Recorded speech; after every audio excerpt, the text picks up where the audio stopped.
गांव में तो सब जगह अकाल की परिस्थिति हो गई है। लगता नहीं कि अब इस गांव में ज्यादा दिन रुकना उचित होगा। काम के लिए बाहर गांव तो जाना ही पड़ेगा। भूषण काम की तलाश में दूसरे गांव की ओर निकल पड़ता है। चलते चलते वह विजयपुर गांव में आ जाता है। वहां उसका रहने का कोई ठिकाना नहीं था और उसके पास कोई काम भी नहीं था। चलते चलते वह एक अमीर किसान जगत सेठ के पास आ पहुंचता है। सेठ जी, मैं भूषण दूसरे गांव से आया हूँ। हमारे गांव में अकाल की परिस्थिति हो गई है। लोगों के खेत सूखे पड़े हैं। गांव में बूंद बूंद पानी के लिए लोग तरस रहे हैं। अगर मुझे आपके पास कुछ काम मिल जाएगा तो बहुत कृपा होगी बड़े भाई। अरे रे, लगता है तुम्हारी हालत बहुत खस्ता हो गई है। ठीक है, वैसे मेरे पास एक काम तो है, पर लगता नहीं कि तुम वो कर पाओगे। सेठ जी, आप चिंता ना करें। मुझे आप कोई भी काम दे सकते हैं। मैं वो काम पूरी मेहनत और ईमानदारी से करूँगा। अच्छा ठीक है भूषण, तो कान खोल कर सुन लो। मेरे पास 50 गायें और 50 भैंसे हैं। तुम्हें हर रोज इन जानवरों का गोबर निकालना होगा और रोज सुबह शाम उन्हें चारा पानी देना होगा। महीने के आखिर में तुम्हें इस काम के लिए 200 रुपए मिलेंगे। और हाँ, 2 वक्त का खाना भी। क्या तुम ये काम कर पाओगे? अरे बाप रे, संभालना आसान काम नहीं है, पर अब मैं कुछ कर भी तो नहीं सकता। और ऊपर से सेठ जी 2 वक्त का खाना भी दे रहे हैं। ठीक है सेठ जी, मैं ये काम कर लूँगा, पर एक विनती है। हाँ बोलो भूषण, क्या बात है? सेठ जी, अगर आपको समस्या ना हो तो क्या मैं आपके गायों के साथ गौशाला में रह सकता हूँ? सेठ जी, मैं इस गांव में नया हूँ।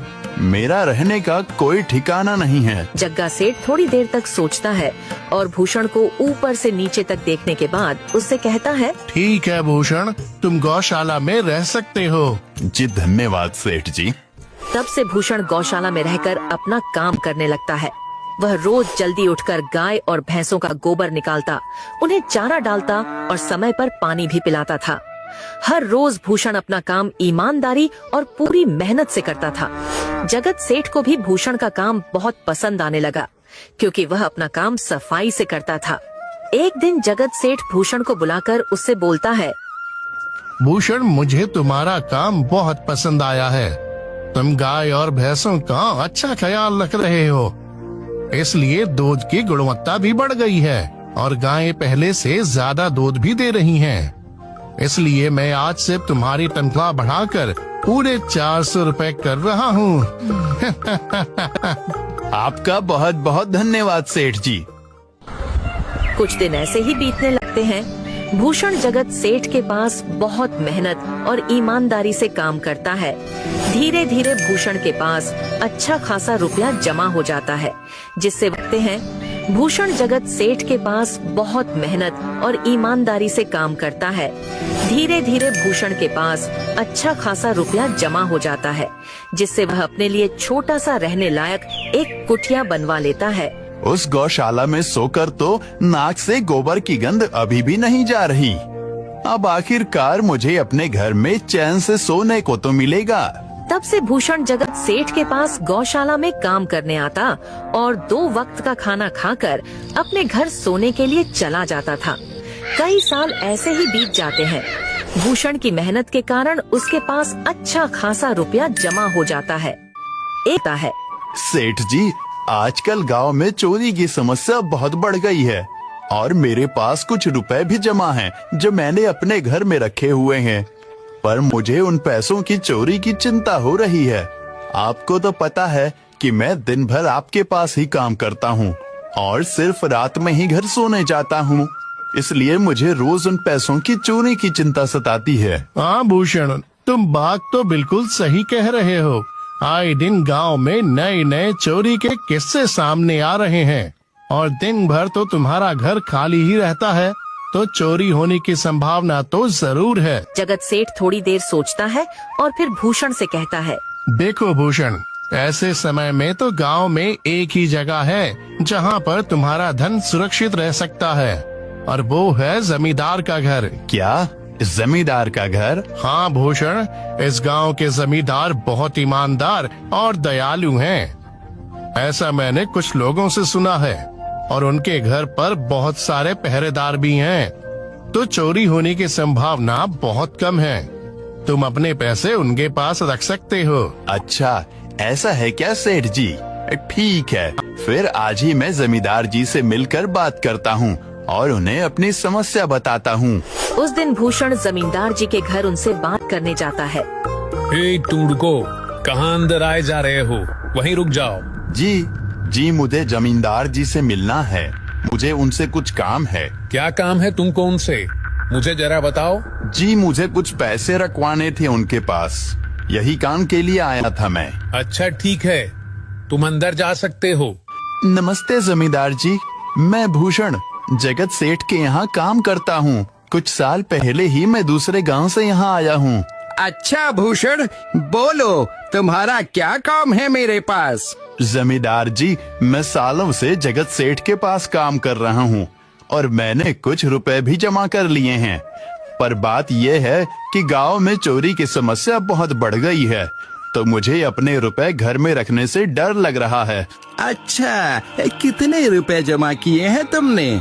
जमींदार जी, यही कोई 5 से 6 हजार रुपए होंगे मेरे पास। वाह, ये तो बड़ी रकम है। मैंने आपकी ईमानदारी के बारे में लोगों से बहुत सुना है, इसलिए मैं अपनी रकम आपके पास कुछ वक्त के लिए रखने आया हूँ। हाँ भूषण, तुमने बिल्कुल सही सुना है। तुम्हारी रकम मेरे पास पूरी तरह से सुरक्षित रहेगी। तुम अब चिंता ही छोड़ दो, मैं सब देख लूँगा। भूषण अपने पैसों की थैली जमींदार को दे देता है। ये पूरे 5,800 रुपए हैं, आप गिनकर देख लीजिए। गिनने की क्या जरूरत है? तुम तो जगत सेठ के आदमी हो, मुझे तुम पर पूरा विश्वास है। जमींदार जी, आपका बहुत बहुत धन्यवाद। अब मुझे चोरों का कोई डर नहीं है, क्योंकि मेरे पैसे सुरक्षित हाथों में हैं। अरे भूषण, कोई बात नहीं, धन्यवाद तो मुझे बोलना चाहिए, जो तुम मेरे पास आए अपने रुपए रखने के लिए। भूषण अपने पैसे जमींदार को देकर अपने घर चला जाता है। हाँ भूषण, तुम्हारे पैसे मेरे हाथों में ही अच्छे लगते हैं। ऐसे ही भूषण ईमानदारी और मेहनत से जगत सेठ के यहाँ काम कर रहा था। देखते ही देखते 2 साल ऐसे ही बीत जाते हैं। एक दिन भूषण सोचता है, अब बहुत साल हो गए जगत सेठ के यहाँ काम करते हुए। वैसे सेठ जी तो बहुत अच्छे इंसान हैं, पर सोच रहा हूँ कि खुद की जमीन लेकर उस पर मेहनत करूँ, तभी मैं बड़ा आदमी बन सकता हूँ। अब जो मेरे पास थोड़े कुछ पैसे हैं और जो जमींदार के पास कुछ पैसे संभालने के लिए दिए हैं, वो जमा करके थोड़ी जमीन खरीद लूंगा। आज ही जमींदार से मिलने जाता हूँ और अपने रुपए मांगता हूँ। ये सोचकर भूषण जमींदार जी के घर चला जाता है। जमींदार जी, मैं अपने रुपए वापस लेने आया हूँ। आपके पास मैंने 5,800 रुपए दिए थे संभालने के लिए। अरे भाई साहब, मैंने पहचाना नहीं आपको। वैसे कौन हो आप? अरे जमींदार जी, मैं भूषण हूँ। पिछले साल मैंने आपको पैसे संभालने के लिए दिए थे, याद आया कुछ? अरे भाई साहब, मेरे पास कितने सारे लोग आते जाते हैं पैसे रखने के लिए, और सभी के साथ मेरा अच्छा व्यवहार होता है। वैसे आपके पास कोई कागजात हैं क्या? क्योंकि मैं हर व्यक्ति से कागज पर ही व्यवहार करता हूँ। किसने कितने पैसे दिए, किसके कितने पैसे रखे हैं, सबका व्यवहार रहता है मेरे पास। जमींदार जी, ये आप क्या बात कर रहे हैं? आपकी ईमानदारी देखकर ही मैंने आपको पैसे दिए थे संभालने के लिए, और आप अब ऐसी बातें कर रहे हैं। कृपया करके मेरे पैसे मुझे वापस कीजिए। हाँ भूषण, मैं ईमानदारी से ही काम करता हूँ, इसलिए तो तुमसे मैं डॉक्यूमेंट्स मांग रहा हूँ। क्या तुम्हें पता नहीं, जब तुम किसी से पैसों का व्यवहार करते हो तो तुम्हें स्टाम्प पेपर पर लिख कर देना पड़ता है। तुम किसी से भी पूछ सकते हो। नहीं जमींदार जी, मैं आपके पैर पड़ता हूँ, कृपया करके मेरे रुपए मुझे दे दीजिए। बड़ी मेहनत से मैंने वो पैसे जमा किए थे, मुझ पर ऐसा अन्याय ना करें। अरे क्या ये झूठ मूठ का रोना धोना लगाया है? लगता है तुम ढोंगी हो और मेरी ईमानदारी और भोलेपन का फायदा उठाकर मुझसे ये रुपए लेने आए हो। रुक, तुझे अभी सबक सिखाता हूँ। जमींदार अपने आदमियों को बुलाकर भूषण की पिटाई करने को कहता है। इसे तब तक मारो जब तक ये बेहोश ना हो जाए। इस 2 कौड़ी के आदमी ने मेरी ईमानदारी पर सवाल उठाया है, इसे छोड़ना मत। जमींदार के आदमी भूषण को डंडे से खूब मारते हैं। फिर भूषण दुखी होकर अपने घर चला जाता है। भूषण के शरीर पर घाव के निशान स्पष्ट दिखाई दे रहे थे। 2 दिन से भूषण घाव के दर्द के कारण जगत सेठ के घर काम के लिए नहीं जा पाता है। इसलिए अगले दिन जगत सेठ भूषण के पास आ जाते हैं। वह देखते हैं कि भूषण खाट पर सो रहा है और वह बड़ा ही चिंता में नजर आ रहा है। भूषण भाई, तुम 2 दिन काम पर नहीं आए, क्या हुआ भाई? तबीयत ठीक है ना तुम्हारी? कुछ समस्या है क्या? अरे सेठ जी, आप खुद यहाँ आए हो। आप खबर भिजवाते तो मैं खुद चला आता। अरे भूषण, कोई बात नहीं, तुम्हें देखकर लगता है तुम बीमार हो। क्या हुआ है तुम्हें? जगत सेठ, क्या बताऊं, जिस जमींदार के पास पिछले साल मैंने अपने पैसे संभालने को दिए थे, वो आज मुझे पैसे वापस नहीं करना चाहता। वो बहुत लालची इंसान है, वो लोगों को ठग रहा है। और जब मैंने बाद में गिड़गिड़ाना शुरू किया तो उसने डंडे से मार मार कर मेरी पिटाई करवा दी और मुझे वहाँ से धक्के मार कर निकाल दिया। अरे बाप रे, ये तो बड़ा ही गंभीर विषय है। मैंने तो जमींदार के बारे में अच्छा ही सुना था और मुझे भी नहीं पता था कि वो इंसान इतना गिरा हुआ है। तभी मैं सोचूं हर साल उसकी संपत्ति इतनी ज्यादा कैसे बढ़ रही है। मुझे माफ कर दो भूषण, मैंने ही तुम्हें जमींदार के पास जाने को बोला था। गलती तो मेरी भी है। नहीं जगत सेठ, आप तो मेरा अच्छा ही सोच रहे थे। ये तो उस जमींदार का लालच है। अब लगता नहीं मेरे पैसे उस जमींदार से वापस मिलेंगे भी। भूषण, मेरे पास एक तरकीब है जिससे मैं तुम्हारे पैसे तुम्हें वापस दिला सकता हूँ। जगत सेठ भूषण के कान में सारी तरकीब बताता है। ठीक है सेठ जी, हे ऊपर वाले, ये तरकीब कामयाब होने दीजिए। अगले दिन जगत सेठ बहुत सारे पैसों को एक सूटकेस में भरकर खुद जमींदार के घर जाता है। अरे जगत सेठ, आज आप खुद यहाँ? बोलो भाई, इस गरीब के घर कैसे आना हुआ? हमारा तो ये सौभाग्य है कि आप जैसे धनी आदमी के चरण हमारे घर में लगे हैं। नमस्ते जमींदार जी।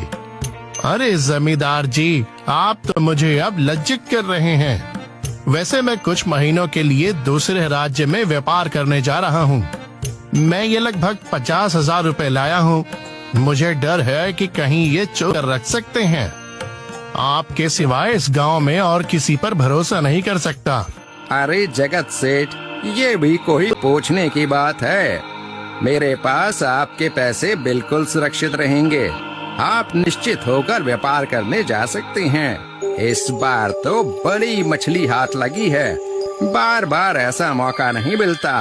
भारी माल हाथ में लगने वाला है। तभी वहाँ पर भूषण आ जाता है। अरे भूषण, तुम? अच्छा हुआ तुम आ गए। मैं तुम्हारे पास ही आने वाला था। मुझे माफ करना, उस दिन तुम्हें पहचान नहीं पाया।